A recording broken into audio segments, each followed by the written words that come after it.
यो नमः। ओम अस्मद्गुरुभ्यो नमः। अस्मत्परमगुरुभ्यो नमः। अस्मत्सर्वगुरुभ्यो नमः। श्री राधा कृष्णाभ्यां नमः। श्रीमते रामानुजाय नमः। लंबोदरं परमसुन्दरमेकदन्तं पीताम्बरं त्रिनयनं परमं पवित्रम् दिवाकरनिभोज्ज्वलकान्तिकान्तं विघ्नेश्वरं सकलविघ्नहरं नमामि। शरीरं स्वरूपं ततो वक्कलत्रं यशश्चारुचित्रं धनं मेरुतुल्यं मनश्चैनलग्नं श्रीगुरुरङ्घ्रिपद्मे ततः किं ततः किं ततः किं ततः किं नारायणं नमस्कृत्यं नरं चैव नरोत्तमं देवीं सरस्वतीं व्यासं ततो जयमुदीरयेत्। जयतु जयतु देवो देवकी नन्दनोऽयं जयतु जयतु मे कृष्णो वृषभञ्च प्रदीप। जयतु जयतु मेघ श्यामलः कोमलाङ्गः। जयतु जयतु पृथ्वी भारनाशो मुकुन्द। कृष्ण त्वदीय पदपङ्कज पञ्जरान्ते अद्यैव मे विशतु मानसरा जहंसः। प्राण प्रयाण समये कफवातपित्तैः कण्ठावरोधन विधौ स्मरणं कुतस्ते। बर्हापीरं नटवरवपुः कर्णयोः कर्णिकारम् बिभ्रत्वासः कनककपिशं वैजयन्तीं च मालां रन्ध्रान् वेणोरधरसुधया पूर्णयन् गोपवृन्दैः। वृन्दारण्यं स्वपदरमणं प्राविशद्गीतकीर्तिः। करारविन्दे न पदारविन्दम् मुखारविन्दे विनिवेशयन्तम्। पटस्य पत्र सपुटे शयानं बालं मुकुन्दं मनसा स्मरामि। रामाय रामभद्राय रामचन्द्राय वेदसे रघुनाथाय नाथाय सीताया पतये नमः। अञ्जनानन्दनं वीरं जानकी शोकनाशनं कपीशमक्षहन्तारं वन्दे लङ्काभयङ्करं। मूकं करोति वाचालां पङ्गुं लङ्घयते गिरिं यत्कृपातमहं वन्दे परमानन्दमाधवम्। भक्त भक्ति भगवंत गुरु चतुर्नाम वपु एक। इनके पद वंदन किए नासत विघ्न अनेक। बोले कृष्ण कन्हैया लाल की जय। वृंदावन बिहारी लाल की जय। बोलिए श्री भागवत महापुराण की जय। श्री सुखदेव जी महाराज की जय।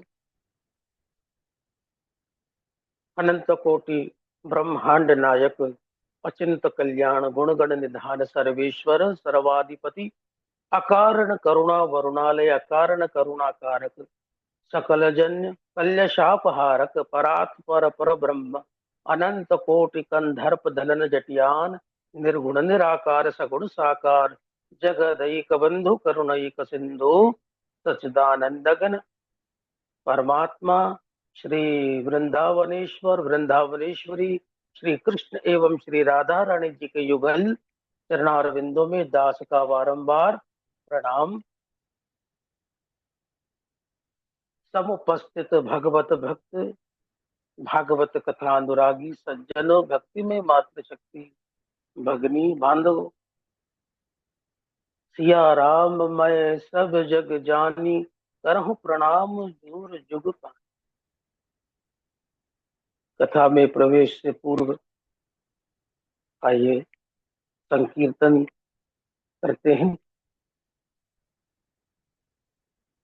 नारायण नारायण नारायण नारायण, जय जय नारायण। नारायण नारायण नारायण नारायण, जय जय नारायण। जय जय नारायण नारायण, जय जय नारायण। जय जय नारायण नारायण, जय जय नारायण। जय जय नारायण नारायण, जय जय नारायण। जय जय नारायण नारायण, जय जय नारायण। नारायण नारायण नारायण नारायण, भज मन नारायण। बोले कृष्णचंद्र भगवान की जय। आइए भगवत भक्ति भगवत प्रेमी कथा में पूर्व जहाँ पर विराम था, ये दुशासन साड़ी खींचता जा रहा था, परंतु साड़ी थी कि समाप्त होने का नाम नहीं ले रही थी। अब यहाँ से आगे की कथा में प्रवेश करते हुए अपने गुरु को प्रणाम करते हुए कथा में प्रवेश करते हैं। भगवान श्री कृष्ण ने भरी सभा में द्रौपदी की लज्जा की रक्षा की। द्रौपदी कौरवों को श्राप देने लगी। उस समय माता गांधारी ने द्रौपदी को श्राप देने से रोका। पांडवों को 12 वर्ष का वनवास और 1 वर्ष का अज्ञातवास दिया गया। वन में जहां तहां रहकर अनेकों कष्टों को सहकर पांडवों ने 12 वर्ष व्यतीत किए। अज्ञातवास के समय पांडव वेश बदलकर महाराज विराट के यहाँ आए। वहां धर्मराज युधिष्ठिर महाराज विराट के सलाहकार बने। भीम ने रसोइये का काम किया। अर्जुन को उर्वशी अप्सरा का नपुंसक होने का 1 वर्ष का श्राप था, इसीलिए ब्रह्मलल्ला बनकर अर्जुन ने महाराज विराट की पुत्री उत्तरा को नृत्य गान की शिक्षा प्रदान की। नकुल और सहदेव अश्वपाल हुए। जब अज्ञातवास का 1 वर्ष समाप्त होने वाला था, उस समय कीचक की दृष्टि द्रौपदी पर पड़ी। द्रौपदी ने यह बात भीम को बताई तो भीम ने द्रौपदी के माध्यम से कीचक को एकांत में बुलवाया और उसका वध कर दिया।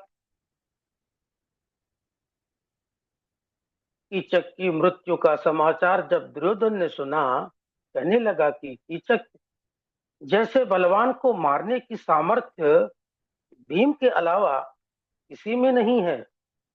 हो न हो पांडवों ने महाराज विराट के यहाँ शरण ले रखी है। दुर्योधन ने संपूर्ण सेना के साथ विराट नगरी पर आक्रमण कर दिया।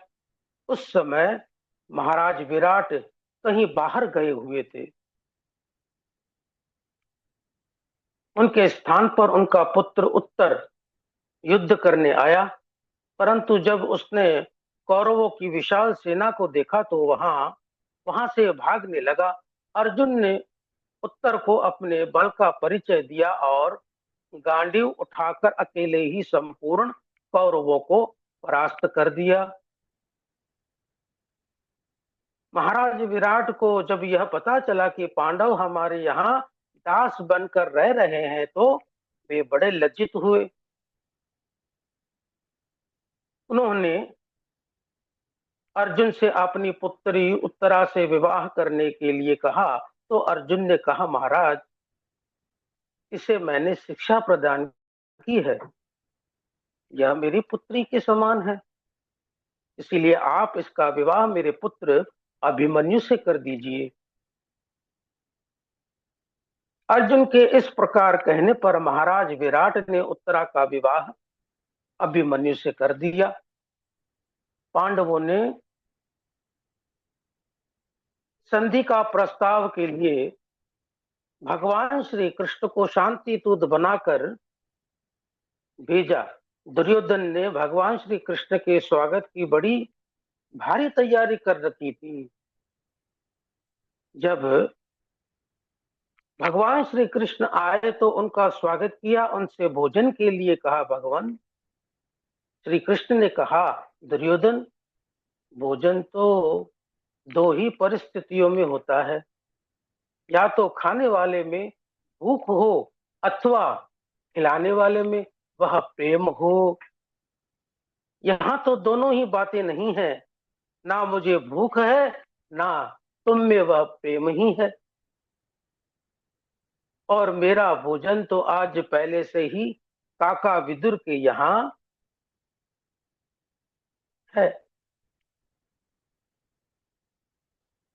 निश्चित है जैसे ही विदुर काका ने यह सुना श्री कृष्ण आज हमारे घर पधारेंगे तो गदगद हो गए। भगवान श्री कृष्ण के भोजन की तैयारी करने लगे। भगवान श्री कृष्ण ने दुर्योधन से कहा, दुर्योधन, तुम पांडवों को उनका राज्य दे दो। यदि राज्य नहीं दे सकते तो 5 गांव ही दे दो, वह संतोषी हैं, इतने में ही मान जाएंगे। दुर्योधन ने कहा, अच्छा, मात्र 5 गांव? तो इन्हें 5 गांव दे दिए। शकुनी ने कहा, दुर्योधन, यह कृष्ण बड़े ही छलिया हैं। उन्होंने बलि से 3 पग भूमि मांगी थी और 3 पग में सारे ब्रह्मांड को नाप लिया था। तुम्हें मालूम है पांडव कौन से 5 गांव मांग रहे हैं? शकुनी ने अपने छल भरी बातों से दुर्योधन को फंसाते हुए बोला, दुर्योधन, इंद्रप्रस्थम यमप्रस्थम अवंती वारुणावतम देहि में चतुरग्राम पंचमम हस्तिनापुरम। पांडव पहला गांव इंद्रप्रस्थ दिल्ली से लेकर संपूर्ण हरियाणा मांग रहे हैं। दूसरा गांव यमप्रस्थ राजस्थान से लेकर संपूर्ण मरुभूमि। तीसरा अवंती उज्जैन से लेकर संपूर्ण मध्य प्रदेश और दक्षिण भारत। वरुणावर्त काशी से लेकर संपूर्ण उत्तर काशी उत्तर प्रदेश। और पांचवा गांव है हस्तिनापुर से लेकर संपूर्ण उत्तराखंड। दुर्योधन ने जैसे ही सुना तो क्रोधित हो गए। श्री कृष्ण से कहा, सोचग्राव नैव दास्यामि विना युद्धेन केशव। श्री कृष्ण, मैं बिना युद्ध के पांडवों को सुई के नोक के बराबर भी भूमि नहीं दूंगा। श्री कृष्ण ने कहा, तो दुर्योधन, गुरु गुरुकुल के नाश के लिए तैयार हो जाओ। दुर्योधन ने कहा, यह गांव का वाला हमारे राज्य में खड़े होकर हमें ही धमकी दे रहा है। सैनिकों, इसे बंदी बना लो। जैसे ही सैनिक भगवान श्री कृष्ण को बंदी बनाने के लिए आगे बढ़े, भगवान श्री कृष्ण ने विराट रूप दिखाया। सभी भयभीत होकर भाग खड़े हुए। भगवान श्री कृष्ण ने वहां से काका विदुर के यहाँ आए। विदुर जी के घर में विदुर जी घर में नहीं थे। काकी विदुरानी ने द्वार खोला। जैसे ही श्री कृष्ण को देखा, भाव विभोर हो गई। आसन के स्थान पर उन्हें नीचे जमीन पर ही बिठला दिया। केले के फल के स्थान पर छिलका खिलाने लगी। भगवान श्री कृष्ण बड़े प्रेम से छिलका खाने लगे, क्योंकि भगवान श्री कृष्ण का कथन है, पत्रं पुष्पं फलं तोयं यो मे भक्त्या प्रयच्छति तदहं भक्त्युप्रहतम् अस्नामि प्रयतात्मनः। मेरा भक्त यदि मुझे प्रेम से पत्र पुष्प फल जल जो भी मुझे समर्पित करता है मैं उसे ग्रहण करता हूँ। भाव का भूखा हूँ मैं, भाव ही एक सार है, भाव से बजे जो सदा उसी का बेड़ा पार है। अन्य धन और वस्त्र भूषण कुछ न मुझको चाहिए, आप हो जाए मेरा बस पूर्ण यह सत्कार है। भाव बिन सब कुछ भी दे दो मैं उसे लेता नहीं, भाव से एक फूल भी दे तो वह मुझे स्वीकार है। विदुर जी आए और भगवान श्री कृष्ण को केले के छिलके खाते हुए देखा तो विदुरानी से कहा, अरे तू बावरी हो गई है क्या, जो द्वारिकाधीश को छिलका खिला रही है। विदुर जी ने भगवान श्री कृष्ण के पाद प्रक्षालन किए, उन्हें उत्तम भोजन कराया। भगवान श्री कृष्ण ने कहा, काका जो स्वाद काकी के छिलकों में था वह स्वाद इस भोजन में नहीं है। भगवान श्री कृष्ण ने काका विदुर और विदुरानी को अपनी निष्काम भक्ति प्रदान की और महाराज विराट के यहाँ लौट आए। श्री कृष्ण के चले जाने पर महाराज धृतराष्ट्र ने विदुर जी को मंत्रणा के लिए बुलवाया। विदुर जी ने यहाँ जो उपदेश दिया वह महाभारत में विदुर नीति के रूप में प्रसिद्ध है। महात्मा विदुर ने कहा, महाराज आप पांडवों को उनका राज्य दे दीजिए, वे आपके ना सहने योग्य अपराध को भी सह रहे हैं।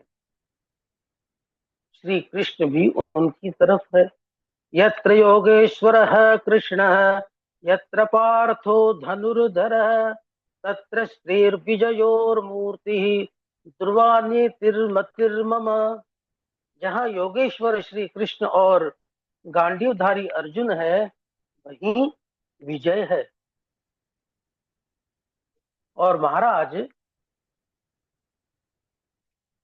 जिस दुर्योधन को आप अपना पुत्र मानकर पाल रहे हैं, जिसके हाँ में हाँ करते हैं, जिसके मोह में अंधे हो रहे हैं, वह मूर्तिमान दोष है। यदि आप अपने कुल का कुशल चाहते हो तो इसी समय उसका त्याग कर दीजिए, क्योंकि कहा गया है त्यजेत एकम कुलस्यार्थे ग्रामस्यार्थे कुलम त्यजेत ग्रामम जनपदस्यार्थे आत्मार्थे पृथ्वीम त्यजेत। यदि एक व्यक्ति के त्याग से कुल की रक्षा हो रही है तो उसका त्याग कर देना चाहिए। गांव के लिए कुल का और नगर के लिए गांव का भी क्या कर देना चाहिए। परम पूज्य गोस्वामी तुलसीदास जी कहते हैं, सचिव वैद्यं गुरु तीन जो प्रिय बोलई भय आस राज धर्म तन तीन कर कोई वेग ही नास। यदि मंत्री वैद्य और गुरु भय के कारण मधुर भाषण करते हैं, मीठा बोलते हैं, जो राज्य शरीर और धर्म का नाश हो जाता है। विदुर जी के इन वचनों को जब दुर्योधन ने सुना, क्रोध के कारण उसके होंठ फड़फड़ाने लगे। उसने कहा, किसने इस दासी पुत्र को यहाँ बुलाया है। यह खाता तो हमारा है और प्रशंसा हमारे शत्रुओं की कर रहा है, हमारे शत्रुओं का काम बना रहा है। इसे अति शीघ्र नगर से बाहर निकाल दो। दुर्योधन के इस प्रकार अपशब्द बोलने पर भी महात्मा विदुर ने बुरा नहीं माना, परंतु जब महाराज धृतराष्ट्र ने कौरवों का पक्ष लिया तो समझ गए अब कुरुकुल का विनाश निकट आ रहा है। अपना धनुष और बाण द्वार पर रखा और तीर्थ यात्रा में निकल गए। धनुष और बाण द्वार पर इसलिए रखा कि कौरव कहीं यह न समझे हमारे साथ हमारा साथ छोड़कर विदुर हमारे शत्रुओं की तरफ से युद्ध लड़ रहे हैं। बोले कृष्णचंद्र भगवान की जय। बहुत बढ़िया, बहुत अच्छा, बढ़िया लीला थी। और ठाकुर जी कृपा से अच्छा वक्तव्य भी रहा। प्रभु की कृपा बनी रहे जितेश जी, और ऐसे ही मन जी गुरुवर। समाहित करें, है ना। बहुत जल्दी अब व्यासपीठ पर जी बैठा गुरुवर। हुआ हम आपको देखना चाहते हैं, व्यासपीठ पर। गुरुवर, प्रयास वही है गुरुवर के हाँ, जैसे ही हो जीवन में पहले पहले आपके सानिध्य में, आपके सन्मुख बिल्कुल मेरी पहली बिल्कुल। कथा हो गुरुवर, मेरी ये हम इच्छा है। हमारे छात्र जो है बहुत सारे कथा करते हैं, लेकिन हम आपको बताएं व्यस्तता इतनी ज्यादा है कि नहीं जा पाते, लेकिन हम आपकी कथा में जरूर पधारेंगे, ये जी हार्दिक इच्छा गुरुवर, है। मुझे बस बाकी प्रभु कि हमारी भी गुरुवर भाव हमारा भी है गुरुवर। बढ़िया जो है तो एकदम दिव्य कथा होगी। जी गुरुवर। बस तैयारी इसी प्रकार रखिए, हमको भी एकदम गर्व होगा, प्रसन्नता जी होगी। गुरुवर, गुरु का मान रखना ही शिष्य का परम कर्तव्य है गुरुवर। और प्रयास ऐसा ही है कि जो आपने शिक्षा या दीक्षा दे रहे गुरुवर वो कभी कम ना हो, और आपका ऐसे यश कीर्ति हम शिष्यों के द्वारा बरकरार रहे गुरुवर। और भगवान श्री कृष्ण के चरणों में यही बारंबार प्रार्थना करते हैं कि जो गुरु के द्वारा प्राप्त हो, बस गुरु उसे संजो कर रखे और ऐसे ही कृपा पात्र बना के रखे हमें गुरुवर। ठाकुर जी की कृपा है, और आपका इतना समर्पण है, वो निश्चित रूप से श्रद्धा समर्पण ही व्यक्ति को बहुत ऊपर तक लेकर के जाता है। तो जी गुरुवर। बहुत, हाँ, बहुत बहुत बढ़िया है। ठाकुर जी की कृपा बनी रहे। अब हम भी जाते हैं थोड़ा सा पढ़ा करके बच्चों को, है ना। जी गुरुवर। हाँ, जी गुरुवर। ठीक है, राधे राधे। प्रणाम गुरुवर। राधे राधे गुरु।